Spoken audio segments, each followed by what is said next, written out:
you may be around the world, and thank you for your company once again on truth2u.org. That's truth number 2 letter u.org. Joining me is the Director of Education and Counseling for Jews for Judaism in Canada. The website is jewsforjudaism.ca. That's jewsforjudaism.ca. Welcome back to the program, Rabbi Michael Skobac. Boy, it's been a long time, Jono. It's been a really long time. I've missed you a lot. I'm glad you're back. Yeah, good to be here.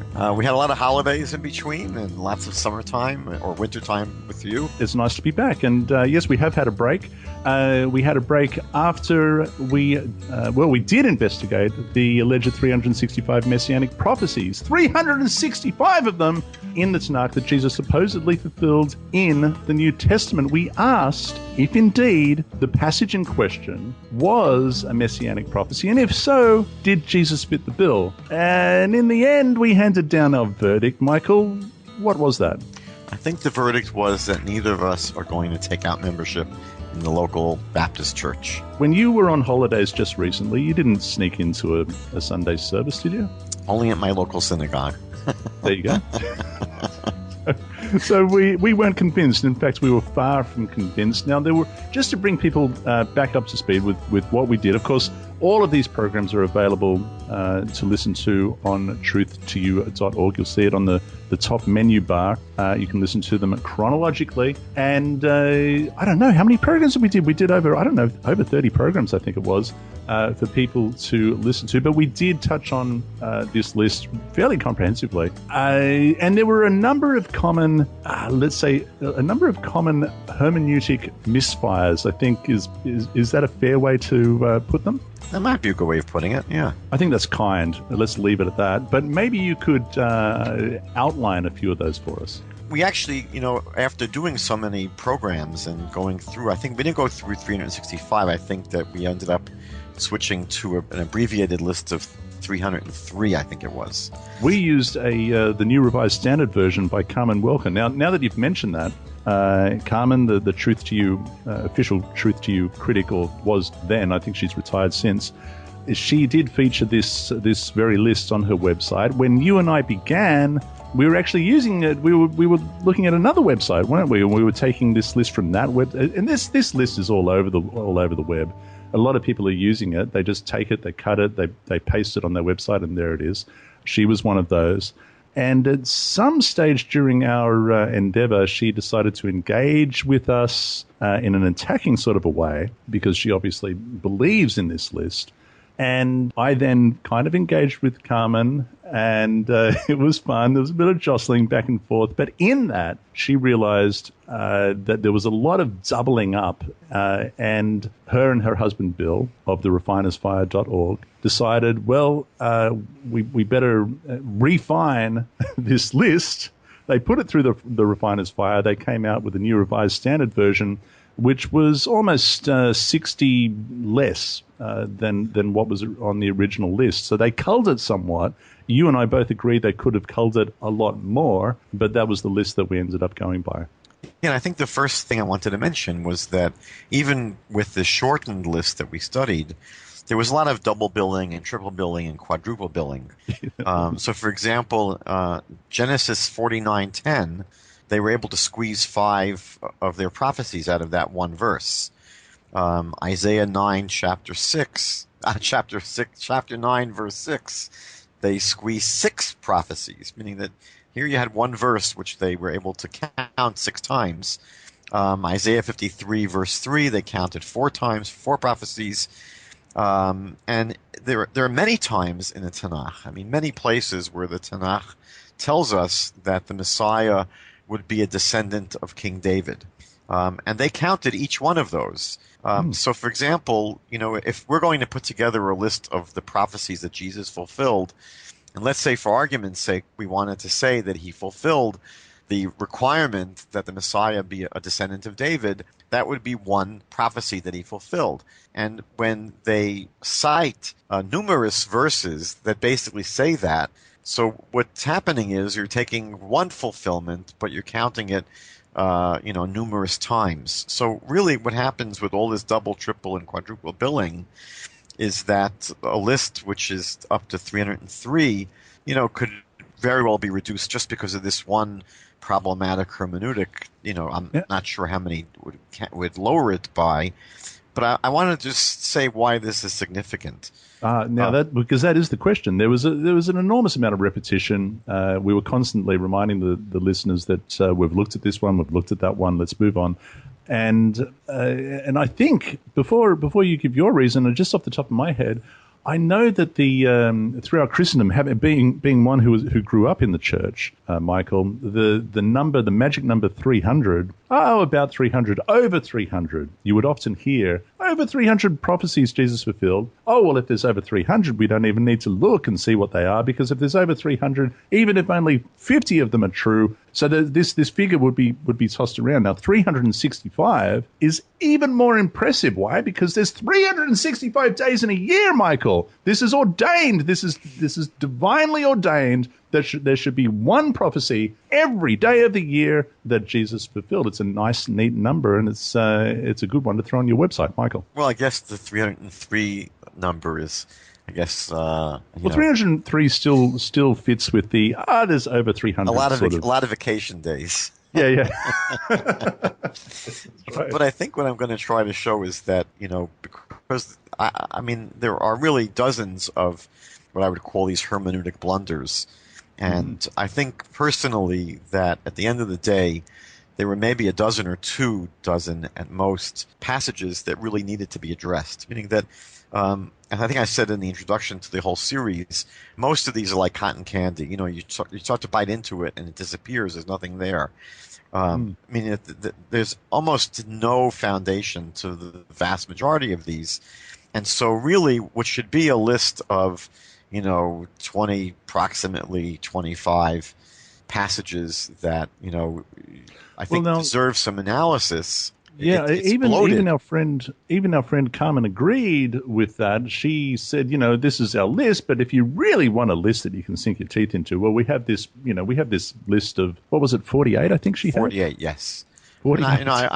So I would knock the 48 down by about half. Yes. And so what you have really is, instead of 20 or 25 verses that really need to be discussed, I think that, they're claims that needed to be addressed. You have a very bloated list of 303 or 365, and I think the reason it's significant is because it's meant to, that large number, it's meant to impact the listener. Meaning, there's a popular form of, they say that it's a technology for excellence. Sometimes it's even used for therapeutic purposes. But usually this is called a technology for excellence. It's called neuro-linguistic programming, NLP.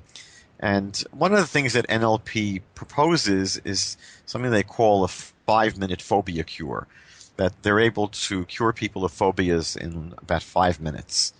And really? They use something, I think they call it the manipulation of submodalities. And basically this is the way it works. They'll have someone go back to, let's say, a traumatic experience.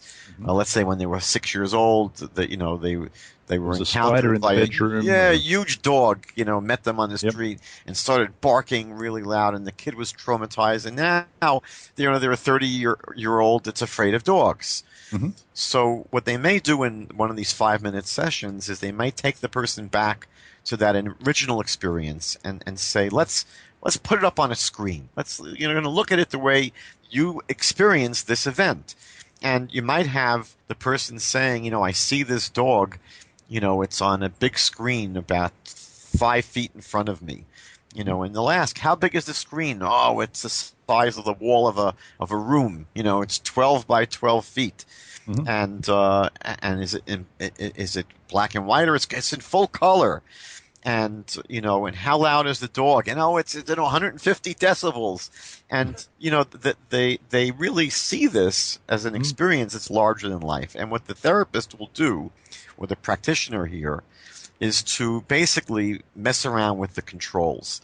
And they'll say, let's take the screen, and instead of making it a screen that looks like the size of a wall, make it a screen the size of a book or someone's tablet. So now instead of looking at a screen the size of a movie theater screen, you're looking at a screen that's 7 by 8 inches. They might say instead of having it 5 or 6 inches in front of you, push it back about 10 feet. So now you're looking at it from further away, and they'll say, now turn it from full color to black and white. And then they'll mess around with the sound. So instead of having, let's say, a very loud 110 decibel barking dog, they might lower the sound a bit. And instead of having the pitch very, very deep, they may make the dog say, imagine it's barking with a very squeaky kind of voice. So you imagine that now when the person is asked to look at this experience, they're looking at a tiny dog that's got a very high-pitched squeaky bark. They'll say, well, how does this feel? And the person's now totally unintimidated because the experience has been basically reframed. And so what happens is when the dog was, a huge monster on a big screen, that can have a huge impact. When it's a tiny little runt on a little teeny surface, it doesn't really have that kind of impact. And I think that there is a huge benefit to being able to, amplify this list as much as possible to over 300. And I think that, if we could say, well, the truth of the matter is the list really by all rights should be 20 or 25 passages that we look at. So I think that there's an important it's not just playing with numbers. I think the numbers are significant in the impact they're able to have. So I'm just thinking of all the people who have now been cured of their fear of dogs, and that's a freebie. You weren't expecting that. So you can't change the reality, but you can sort of reframe it a bit. Right. So that was one thing I wanted to point out is that, and we did see a lot of this double dipping and double billing. Another thing that happened frequently was that they would transform narrative portions of the Bible into prophecy, meaning that there were passages that when we would read them in the Tanakh, they were not prophecies. They were narratives. They were stories. But because the story had some similarity to the conception, a connection, to use their own, to use Carmen's language, connection, and that connection might be a theme, a phrase, a word in common. An illusion, type, shadows, etc. So an example would be, let's say, Genesis 14:18, which on our list, it says it was the Last Supper foreshadowed. So all you have in this story was Melchizedek, bringing out bread and wine, I think, as gifts to Abraham. I think that's what was happening. So the story is basically a story where this person in Genesis, brings out bread and wine. That gets transformed into a prophecy about the Eucharist, about the Last Supper, about something which really has no connection to. And again, anyone reading the text would not see it as a prophecy. It's not expressed as a prophecy, but it's transformed by the list maker into a prophecy. A third thing that we experienced was that there were many passages on the list that were simply passages about the creator of the world, the Almighty, the Tetragrammaton. And because the list maker assumes that Jesus is God, it's again an assumption that the list maker has. The assumption is, therefore, that any passage in the Tanakh about God must ipso facto be about Jesus. So, for example, in our list, they quoted Exodus chapter 3, verses 13 to 14, where Moses is asking God his name, and God says in Hebrew, Ehyeh Asher Ehyeh, which probably the best translation would be, I will be what I will be. The list maker sort of takes a typical Christian poor translation of this and says it really should be, I am who I am. And, that becomes, again, a forecast of Jesus, who, in response to some question, says, I am. And so there, God's saying to Moses, let's just mistranslate what God said to Moses. So when God says to Moses in response to the question, what's your name? And God says, I am what I am. that becomes a reference to Jesus, fulfilled prophecy, because they assume Jesus is God. Or in Exodus chapter 15, verse 11, where the list maker says that this passage speaks about the character of the Messiah being one of holiness. Now, in that passage, Exodus 15, it says Ne'edar B'Kodesh, that God is adorned with holiness. It's speaking about the Almighty. It was God who took the Jewish people through the Red Sea, and in the song at the sea, they say about God's character that his character is one of holiness. But the list maker again says, well, that's fulfilled by Jesus because Jesus, his character is one of holiness as well. And so this passage in the Tanakh, which is about the Almighty, the Creator, becomes a reference to Jesus because of the equation in the mind of the list maker that Jesus is God. Or Exodus chapter 33, verse 19, which the list maker says that his character is merciful. Again, that's a passage in Exodus 33 about the Almighty, the Creator. But the list maker simply, by sleight of hand, says, no, it's really speaking about Jesus because, of course, Jesus in his mind is God. And the same thing happens in Isaiah chapter 40, verse 9, where the verse says, behold, your God.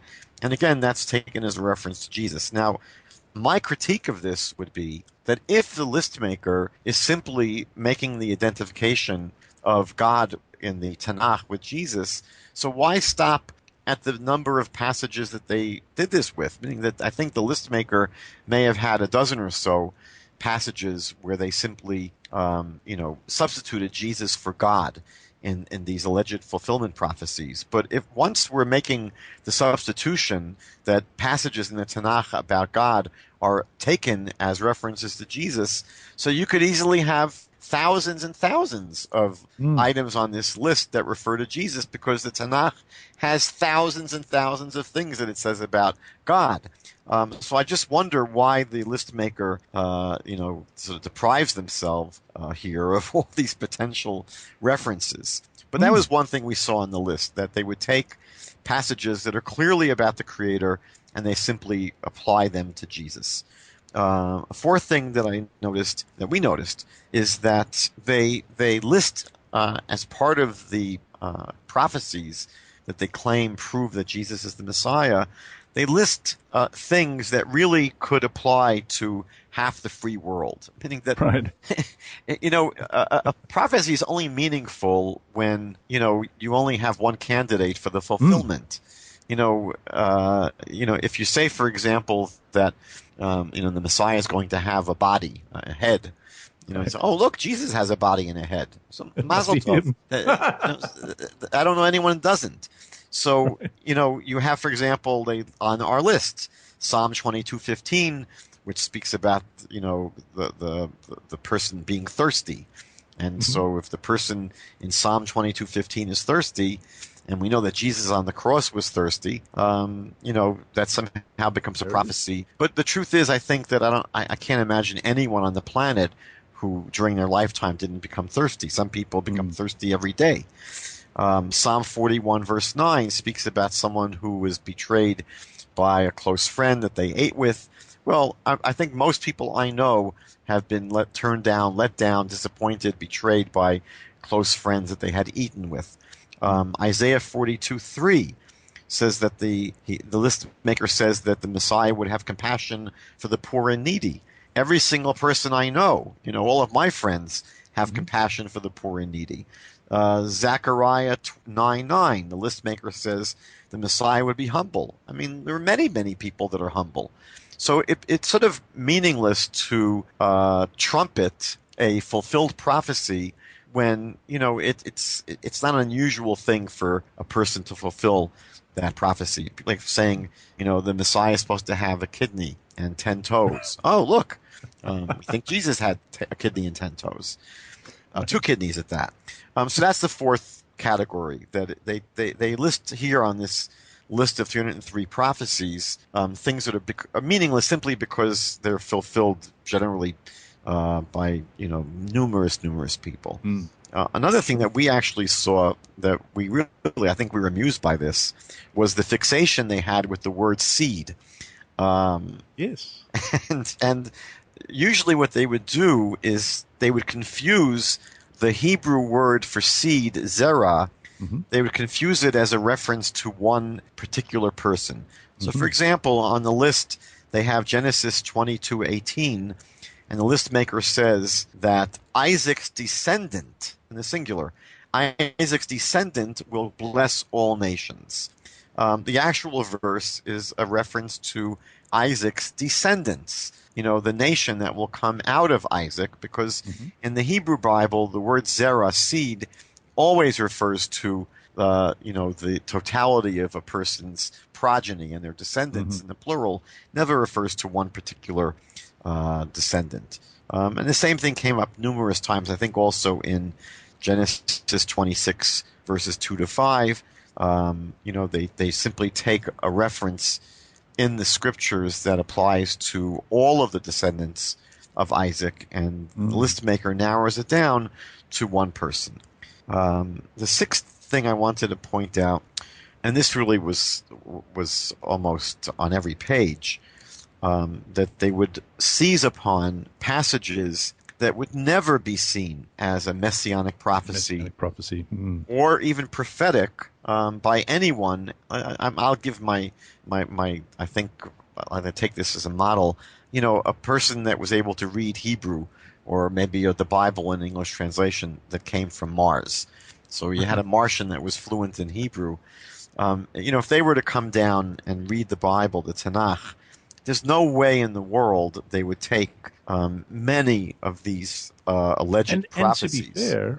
fair, even most Christian scholars worth their salt would never identify these. They'd be laughed out of a university classroom if they were to propose such a thing. And yet this list was riddled with such examples. And we did that, by the way. I think every evening we met. Oh, you consulted John MacArthur. That's right. And my open Bible, and I and many times found passages. The open Bible was very liberal in qualifying something as a messianic prophecy, and yet there were many things on this list that we went through that even the open Bible didn't award a black star of messianic prophecy to. Mm-hmm. And Sure. we mentioned many commentaries to the New Testament, to the Yes. Tanakh, written by Christians that said, no, these are not messianic prophecies.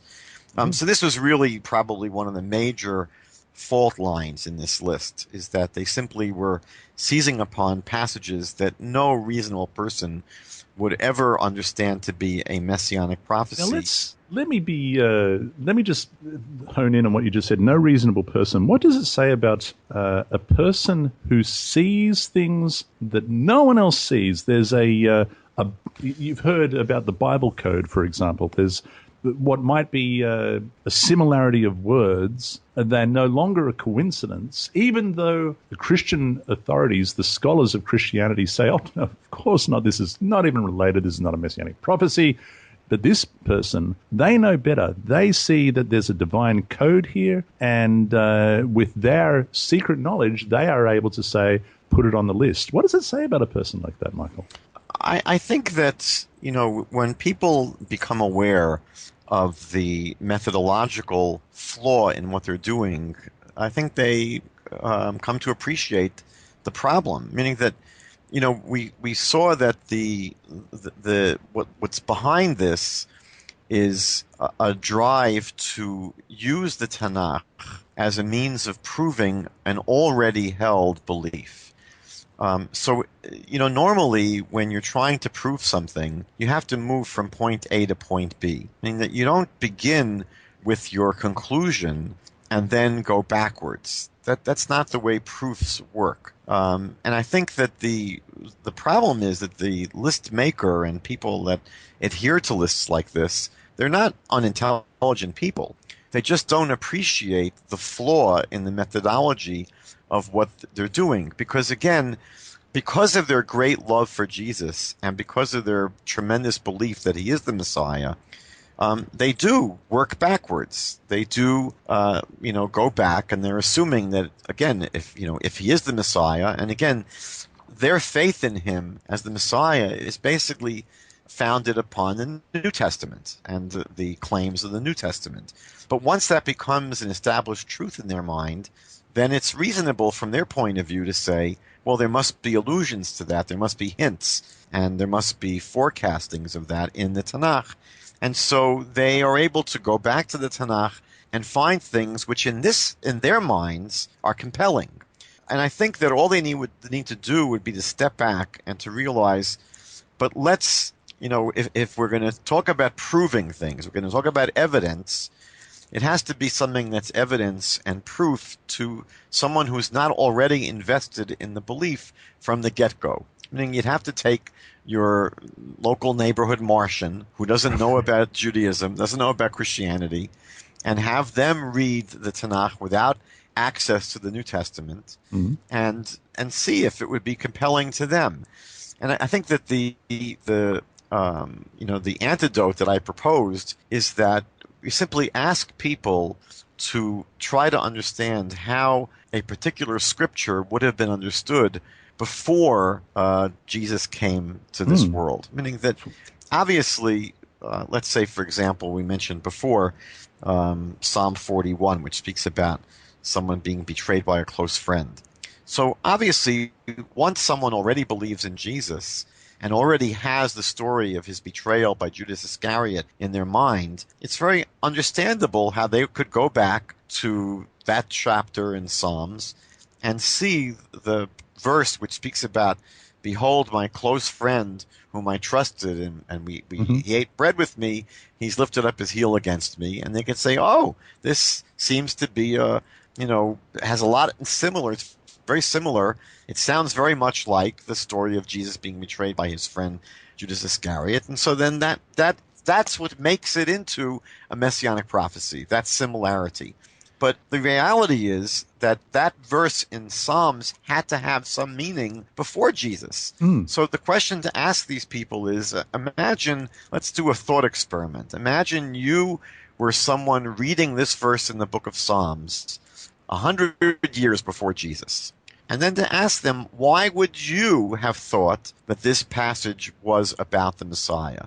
And now they're not able to, well, it's hard for them to disengage from their beliefs, but if they're able to really go through with the thought experiment properly, they would realize there is no reason that any person would have seen this passage as a messianic prophecy prior to Jesus. So I think that it's not that these are people who are not bright and can't think. I think that because, the Talmud says something interesting. The Talmud says, Ha'ahava mekalkel et hashura. Love is able to basically make things crooked, meaning love is blind. And if someone has tremendous love for Jesus to the extent where they're looking to find him everywhere they can, so they're often not able to pull themselves out of this trap and say, well, let's try to approach the Bible without this preconceived belief, right? Let's try to go from, Genesis forward and not read back into Genesis already having committed myself to the New Testament claims. And look, I meet people every day that have done that. I meet Christians all the time that tell me, they sort of got it one day. They realized they've been reading the Bible with Jesus glasses on. They've been reading the Bible, with a sort of a preconceived slant and an agenda where it was easy to find Jesus. And once they took off those Jesus glasses and once they stepped back and said to themselves, I want to try to understand Exodus and Psalms, in the context of which it was written. Yeah, before Jesus, that's all. And but what I'm saying is that, and their eyes are open, obviously, but I guess what I'm saying is, if an individual goes far and beyond that which historical Christian scholars have at least proposed and said, well, this is the list that we think is safe, that we'd like to suggest are messianic prophecies. But they go far beyond that because they see things in the text that the Christian scholars don't see. Does this not lend itself, and I know we're getting off the topic a little bit, but does this not lend itself to a form of Gnosticism? Can I say that? You could say it. I wouldn't have said it, but I'm willing to bet that there were probably quite a few that we touched on that you had never come across before. Would that be fair? actually, I had gone through a similar list maybe 25 years ago.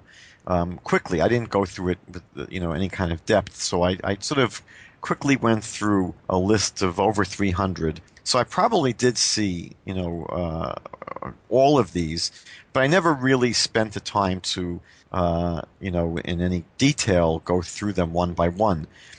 So I was quite surprised by some of them. I mean, some of them really did seem to be totally out to lunch, and I think that even many Christians would have had a hard time connecting those passages in the Hebrew Scriptures to Jesus. I think they really would have scratched their head and said, "I don't see where are they getting this from." So I think that really that's why the list really, to be honest, should have been cut down drastically. It should have been knocked down by. It should have been, because it does itself a disservice to any Christian who actually approaches this list with an intent to do the study. Yeah, exactly. I mean, I think that there are passages like Daniel chapter 9 and Isaiah chapter 53 and Zechariah chapter 12 and Isaiah chapter 9 and Psalm 22. There were a dozen or so passages that you could sink your teeth into. And I think that really raised serious questions and that, deserved serious study. But I would say that about 90% of the items on this list were basically off the wall, and I think that many Christians, if they were to go to the list, would say, where are they getting this from? I'll just share a few examples. Sure. Exodus chapter 20, verse 24. Right there, it speaks about how the altar, God says, if you're going to build an altar to bring sacrifices, it has to be made out of earth, and it couldn't be cut with a steel blade. So the list maker says an altar needs only to be of earth. Okay. And I think the question is, what in the world does it have to do with Jesus fulfilling prophecy? Or Deuteronomy chapter 21, verse 23. Cursed is he that hangs on a tree. Now we know that in the Tanakh, we're told that if someone is executed by the court, they were not allowed to, the court would actually hang them on a tree. People that were executed by the court, they were publicly displayed on a tree. They were hung up somewhere, but they were taken down overnight. They were not let to hang up. They were not allowed to hang overnight. And so the Tanakh speaks about it being a terrible curse upon the land. And it's a disgrace to the body, to the human body created in the image of God. So what does that have to do with Jesus? Or Ruth chapter 4 verses 4 to 6, that the list maker says the right of redemption comes through our kinsmen. Anyone reading the book of Ruth would read a story of a woman who was widowed and has to go through possible Levirate marriage with, it's a whole story which, is a human drama that has absolutely nothing to do with a prophecy about Jesus. And I think that, when we go through the list, I think there were, I think at least 100 that would have fit this bill that I think that an average Christian would scratch their head and say, I don't know where in the world the list maker got this from, where they're heading with this, what they have in mind. So quite a few of the items on this list were really just simply, someone with an overactive imagination, trying to find, what to them at least seemed like an illusion. Sometimes it was quite a stretch. It certainly seemed to us to be a scraping of the bottom of the barrel. The major crime really was that we found that these were passages being quoted out of context.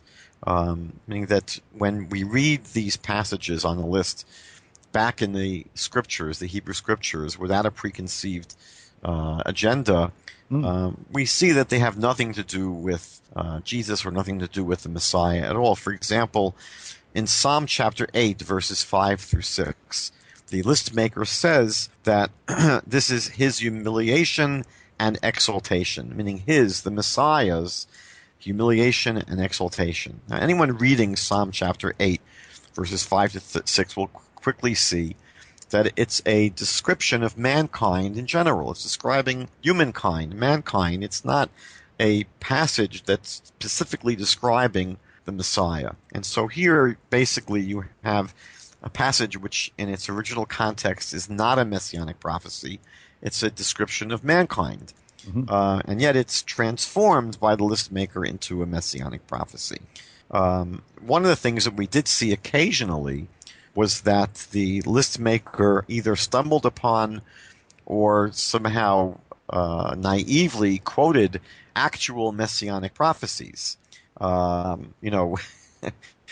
think there were a dozen or so passages where the list maker quotes them as fulfilled prophecy when the truth is that they were not fulfilled. For example, they listed in our list chapter 11 of Isaiah, which speaks about a time when there'll be no more war in the world and everyone's going to lie down in peace together. I mean, clearly that hasn't happened yet. And so what happens when the list maker stumbles upon these actual messianic prophecies is that they're forced to say, well, Jesus will fulfill these at his second coming. Yeah. But of course, that sort of shoots them in the foot, because the list maker is saying that these are prophecies fulfilled by Jesus already. And when you have to basically take all the actual, legitimate, bona fide messianic prophecies and say, well, Jesus didn't actually fulfill them, it will happen upon his second coming. So that already it's an embarrassment, because what they're saying is that Jesus did not fulfill the messianic prophecies.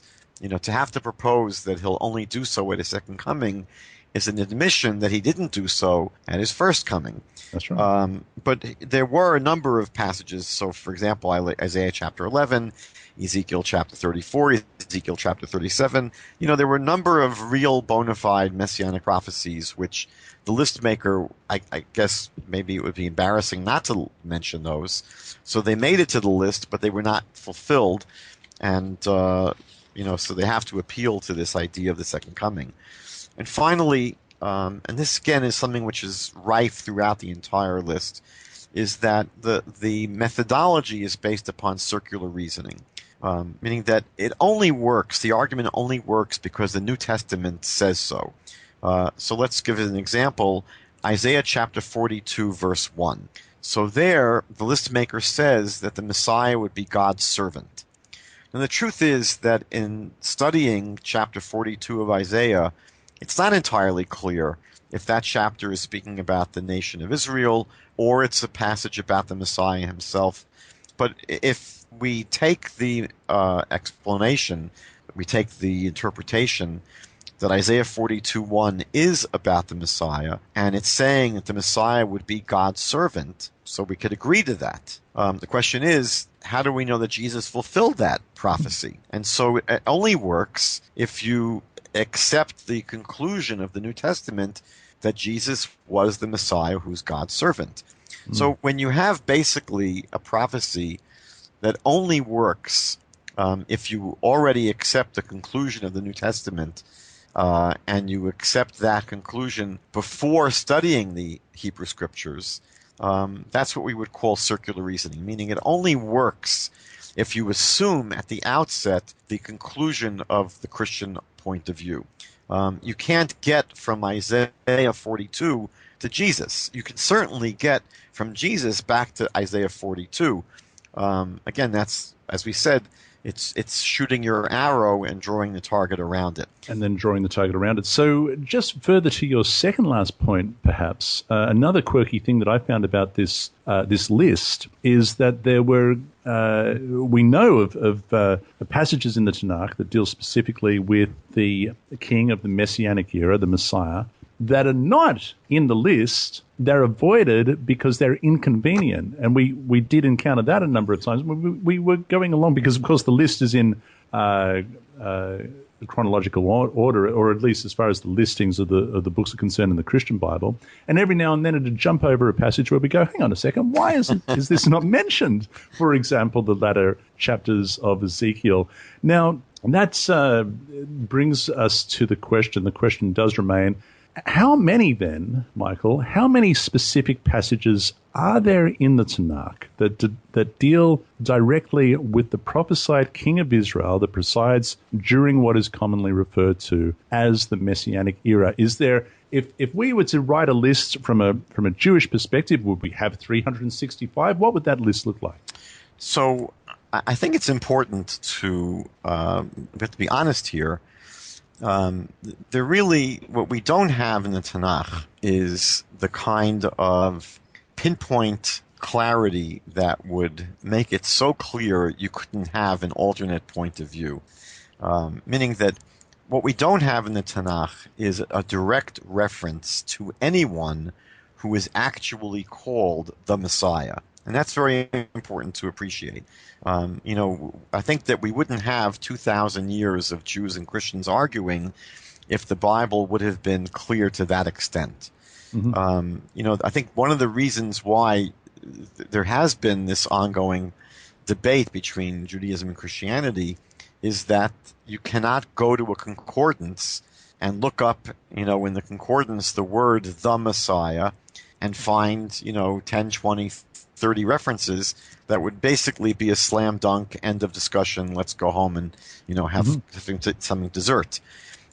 So that's really something we have to appreciate, that there is no direct reference to someone who is called the Messiah. As a matter of fact, the term itself doesn't appear in the Tanakh, which really, I think, would be somewhat embarrassing to Christianity, because Christianity is a religion whose foundation is the identification and a sort of affiliation with the Messiah, meaning that Christianity means we are all about the Christ, the Messiah.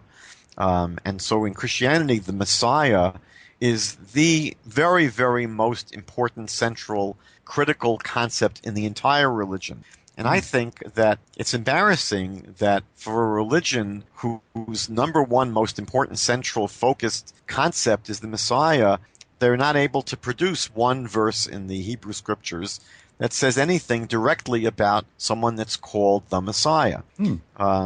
But let's at least appreciate that. Now, what we do find, I'll try and do this like a mathematical proof. I wasn't good in math in school, but I sometimes think mathematically. So what we do have in the Bible, which is clear, is, and again, I'm going to try to make believe I'm seeing the Bible through the eyes of this make-believe Martian who's able to read Hebrew or English or some other language they can get their hands on. You have the ability to do that. Go for it. I see this Martian very clearly. Maybe I shouldn't have said that.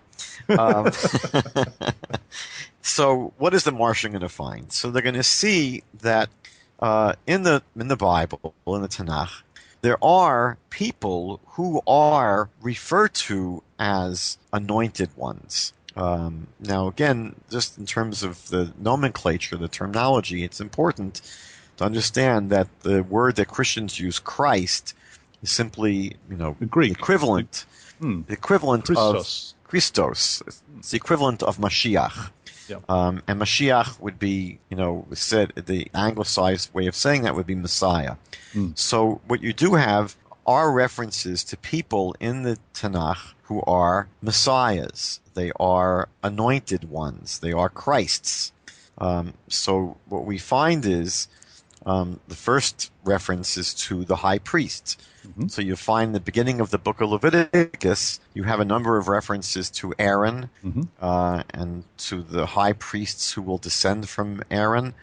And he is anointed. And as someone that is anointed, he is called an anointed one. And so you have this, matter of fact, this is the only place, actually, where you'll find the word HaMashiach with the definite article, the Messiah. There are 4 references to the high priest in the beginning of the book of Leviticus. I think the difference is, though, is that it's talking about the high priest generically, not the high priest as a specific person, right? Right, but again, it's not the Messiah. That's what I wanted to point out. Right. But as an anointed one, as a Messiah, generic kind of Messiah.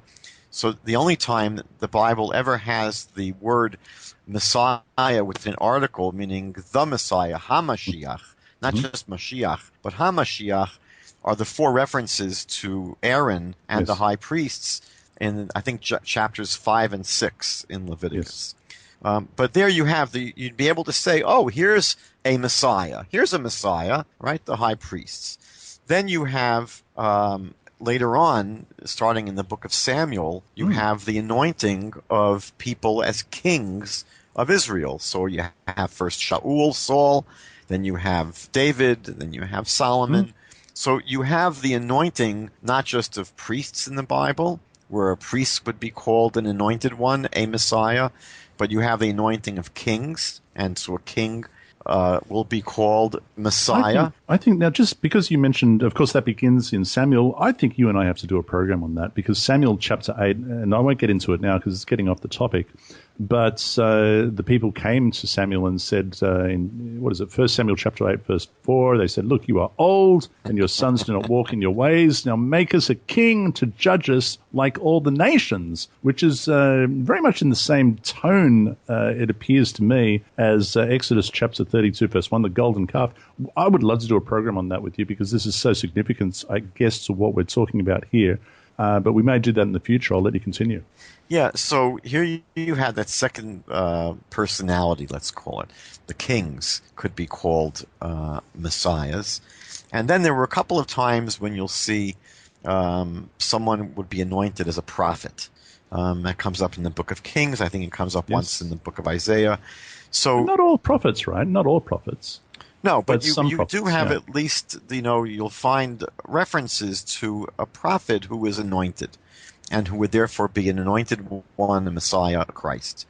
So that's just clear from reading the Bible, that there were people that their office was an office where they were inaugurated into the service of God by being anointed with oil, and they would be called an anointed one, a Messiah. It sounds funny to say a Christ, right? If you're going to say that Aaron was a Christ, Aaron was a Messiah, Aaron was an anointed one, and Shaul, Saul, and David were Messiahs or Christs. I mean, that's exactly what the Bible speaks about. There's no ifs, ands, or buts. This is just, there's no disputing this. Now, the question is that all these have been references to historical characters, meaning that what I've pointed out so far are people in history who were anointed and who could be called a Messiah. But the $64,000 question is, does the Bible, in terms of its own context, ever speak about some future Messiah? That's the question. Is there any? What? I think it does once. Can I say it? Yeah, please. I think it does once. There is actually a prophecy which is fulfilled. We read about it in Isaiah, and it seems to come to fruition in the book of Daniel. But there is an anomaly, I suppose it is, where an individual is prophesied to be a Messiah, and it turns out to be a Persian king by the name of Cyrus. Okay. Is that fair? That's certainly fair. But again, he is still a historical character, meaning that in the context of the Bible, from the perspective of the Bible, right, these are every instance that we find of an anointed one, a Messiah, they're all historical characters. And the question is, does the Bible ever speak about someone who is to come in the future, meaning someone that, let's say, could be living in our time right now? So what you do find is, and again, this is where it goes from 1,000% clear to 999% clear. What you do find is that the Tanakh speaks about, in about a dozen places, a descendant of David who will be the king of the Jewish people in the future. Let me just repeat what you just said, because if I heard you correctly, you said in about a dozen places. We're Yes. we're talking about 12 odd references, only 12. We're not talking about a list of 365, and we're not just looking at the Torah, we're looking at the Tanakh as a whole. You're telling me that only about 12 references that deal specifically with the person of the descendant of David that is to be the king in the Messianic era. Yes. Aye. It gets better, though.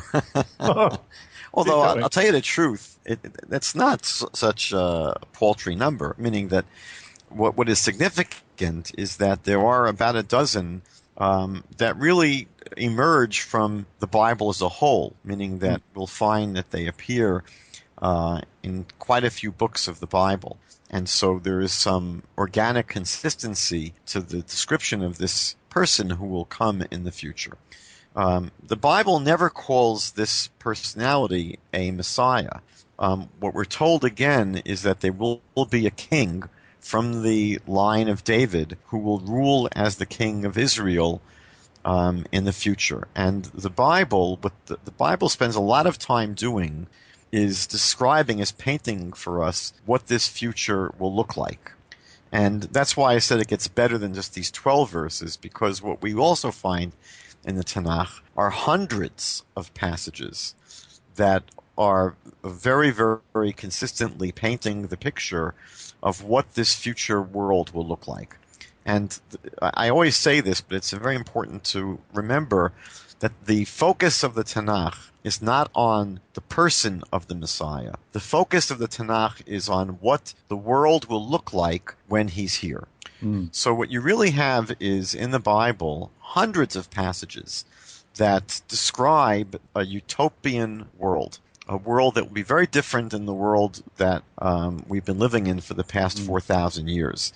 The Bible begins with the paradise, with utopia, with the Garden of Eden. And human history basically has been a history of being thrown out of the Garden of Eden and trying to find our way back. And all of human existence has been a seeking of a return to a utopian existence. And that's what the Bible basically paints. The Bible paints a description of a world where all human beings will have a knowledge of God, will be people who seek God and who know God. And when all human beings see themselves as children of God, it will make all human beings brothers and sisters. And so what we're told is that will be a time of universal peace. When there's a universal knowledge of God, there'll be universal peace. And that's the general picture of what the Tanakh describes. And then it fills it out with more detail, meaning it gives us a little bit about how that's going to happen. How are we going to have a world where everyone comes to acknowledge God? So what the Tanakh tells us is that is the role of the Jewish people, meaning that, we're told that Abraham was put into this world to be the progenitor of a nation through whom the entire world's going to be blessed. When God launched the nation of Israel with Abraham, it wasn't just to have a separate people who live by themselves and are not concerned with the rest of the world. He's immediately given a mission that through your nation, through your people, all the nations of the world will be blessed. And the Bible just keeps on filling this out, that we're told in Exodus 19 that we're supposed to be a kingdom of priests and a holy nation. Yes. Isaiah describes us as a light to the nations. We're given the job of being a teaching nation. And we're here to basically, as Isaiah says, we're to be God's witnesses. And so we have a role to play in this world. The problem has been that through most of our history, we didn't do much of a good job. Most of our history, we ourselves were not so loyal to following God as an entire nation. There were always a righteous remnant, but as a whole, the nation of Israel never really got its act together. So what the Tanakh prophesies is that at this future age, you see this in Deuteronomy chapter 30 as the first place it happens. We're told that at some point the Jewish people are going to get it. We're going to finally wake up. And it may take a long time, but the Bible promises us that as a nation we're going to turn back to God. We're going to repent. And when that happens, as it says in Isaiah 59, that the Redeemer will come to Zion to those who turn from transgression, that the whole process of redemption begins when the Jewish people turn to God. When that happens, God says he's going to restore us to our land. So most of Jewish history has been exile.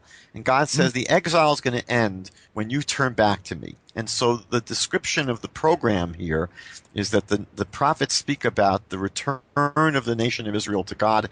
God will restore us to our land. And what happens is once we come back to our land as a restored nation who are now living properly as God's witnesses and as the holy nation and kingdom of priests that we were intended to be, then the Bible says, out of Zion will go forth the Torah and the word of the Lord from Jerusalem. And ultimately, what Isaiah describes in the last chapters, 60 to 61, 62, 63, is that Isaiah tells us that at that time, the nations of the world will come to your light. You're supposed to be a light to the nations.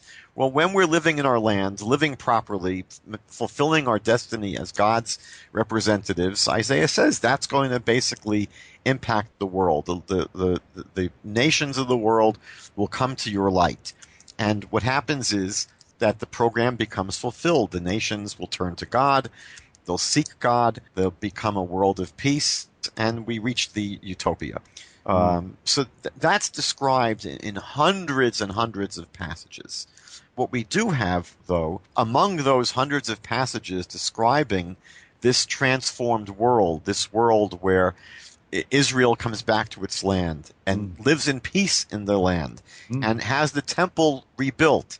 Yes. And we're able to serve as God's witnesses. So there, amongst those, let's say several hundred passages, there are about a dozen that make reference to this special king who will descend from David and who will be the leader of the Jewish people at that time. Now, we find these references to this particular king in Isaiah chapter 11, verses 1 to 12. We find him described in Jeremiah chapter 23, verses 5 to 6. In Jeremiah chapter 30, verses 1 to 11, in Jeremiah chapter 33, verses 14 to 18, in Ezekiel chapter 34, verses 23 to 30, in Ezekiel chapter 37, verses 24 to 28, in the book of Hosea chapter 3, verses 4 and 5, in the book of Zechariah chapter 9, verses 9 to 10. This is basically where we see those passages. Hang on, if I've counted correctly, I think I've got 8 fingers in front of me. You're saying that at least these 8 passages that you just listed off are absolutely concrete. Now, what's critical, this is very important to understand. I think there are several things that we should just bear in mind when we think about what I've just described. First of all, what I have described is something that's clear in the scripture.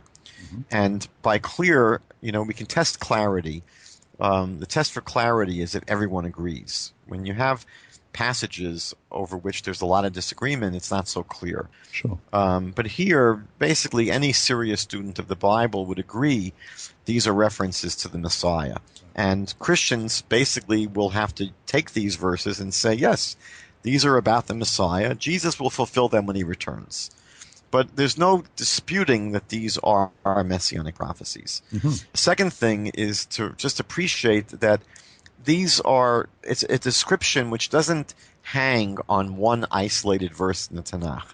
I'd feel less comfortable, presenting this if I had one verse in the book of Jeremiah and that was it. But we have here, a number of verses that present a consistent picture in Isaiah, in Jeremiah, in Ezekiel, in Hosea, in Zechariah. So the Tanakh does really present,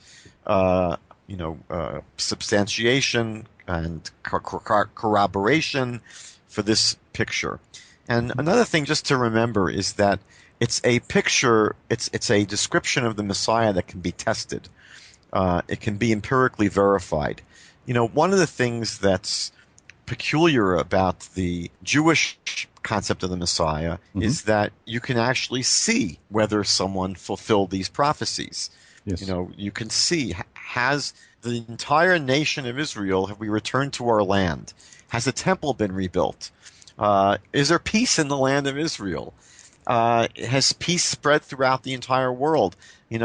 Isaiah speaks about universal disarmament. Hosea as well, in the second chapter, speaks about the destruction of the weapons of war.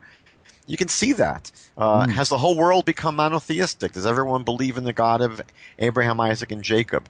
So the descriptions in the Tanakh, you can actually see whether they happened or not. The Christian concept of the Messiah is not empirically verifiable. I mean, the Christian concept is that the Messiah dies for your sins. That's at least for the first coming of Jesus. And you can't tell whether someone died for your sins. That's something you have to accept upon faith. We can know that someone died. You can see that Jesus died. But whether his death atoned for your sins, you can't measure that. You can't test that. You can't see that. So I think that, at the end of the day, I wanted to share two quotes that I think are important. One is from a book called Hoshua ben David by Walter Riggins, and he's a Christian apologist. He's, I think he might even be Messianic, but he's basically written this long book about the tenets of Christianity and proving them to be true. But he makes a very, very amazing admission on page 155 in his book. Walter Riggins says, "Let me repeat this point. There is no self-evident blueprint in the Hebrew Bible that can be said to unambiguously point to Jesus." He says it's only after one has come to believe that Jesus is the Messiah, and more specifically, the kind of Messiah that he is, that it all begins to make sense and hang together. So here what he's admitting is that you really can't find any clear picture of Jesus in the Hebrew Scriptures. It's only after you already accept Jesus without the Hebrew Scriptures that you can then go back to the Hebrew Scriptures and find Jesus with any kind of clarity. I also wanted to make reference to, this may not be a well-known reference, but the previous Pope, Joseph Cardinal Ratzinger, I think he was Pope Benedict XVI. Yep. So he has there's a book of him with a dialogue with, I think, a rabbi or some Jewish person in South America or somewhere, called God and the World. And I'm just going to share a few quotes from page 209. He says, "It is, of course, possible to read the Old Testament so that it's not directed towards Christ. It does not point quite unequivocally to Christ. And if Jews cannot see the promises as being fulfilled in him, this is not just ill will on their part. There are perfectly good reasons, then, for denying that the Old Testament refers to Christ and for saying, no, that is not what it says. A great part of the purely historical and critical exegesis, likewise, does not read the Old Testament in this sense of pointing the way forwards. It regards the Christian interpretation of it as being inconsistent with the original meaning, or at any rate as going far beyond it, meaning far beyond the original meaning." That really flies in the face of Paul's veil, really, and puts it on the face of the Christian, does it not? Ooh, that's a sharp critique, Jono. Oh, but Yeah, so I think these are statements by honest Christians who are saying that, you know what, let's be honest. The Old Testament does not really clearly point to Jesus. And I think if we're going to derive anything from the Tanakh, we do see that it points with tremendous clarity to this descendant of David who will rule as the king of Israel at a time when the world is basically in a utopian state of existence. And because we're not in that utopian state of existence, we've never been in it, we're still awaiting it to happen, it's quite clear that the Messiah has not yet come. And I think that it's not so difficult to find the passages that I mentioned just a few minutes ago, because they're right there. They're black on white. And, I think that the challenge to Christians is, how do you justify going beyond that list? Meaning, how do you go from that list to the 365 on the list that we've seen, where you don't have clarity, you don't have consistency, you don't have something that can be empirically verified, you will find that, people like this Mr. Riggins and the Pope are willing to admit that, we've got a hard case to sell. It's not so easy to sell our point of view. There it is. So just again, for listeners who didn't pause when you read out that list, go back, listen to Michael go through those again. Just write them down and make sure you do invest the time to familiarize yourself with those passages. There was only 8 passages that he read out. And this is what you say are ironclad, undisputed passages in reference to the person of the King of Israel in the Messianic era. Is that fair? I think that's fair, yes. Beautiful. Thank you, my friend. Rabbi Michael Skobac of JewsForJudaism.ca, JewsForJudaism.ca, where you will find an immense amount of resources and also the YouTube channel there. So make sure you visit that website and get what you can, because there really is a lot on offer. Also, can I mention, Michael, as I think we did last year, coming up very, very soon for those in the Toronto area, is the Counter Missionary Survival Seminar, which you do each year, right? It's a 6-week seminar series, and it's free. I can't believe it's free. You do this for free? Why? Actually, we do it several times a year. In the past, we've done it 3 times a year. And for those people who can't schlep all the way to Toronto, it is on our YouTube channel. All the lectures are there for people if they don't mind seeing something on YouTube video. You don't even have to go to... Well, how about that? All right, well, what I'm going to do is I'll put a link to that on this post for the listeners as well. It begins on the 20th of October, am I right? I do believe it begins there, and it runs for 6 weeks. So there you go. Okay. Grand. Thank you, my friend, for coming back on the program. Listen, can we do a program sometime in the future based on 1 Samuel chapter 8? Why not? I think we can. We can do that. Thank you again, Rabbi Michael Skobac at JewsForJudaism.ca, Jews for Judaism in Canada. And until the next program, dear listeners, be blessed, be set apart by the truth of our Father's Word. Shalom.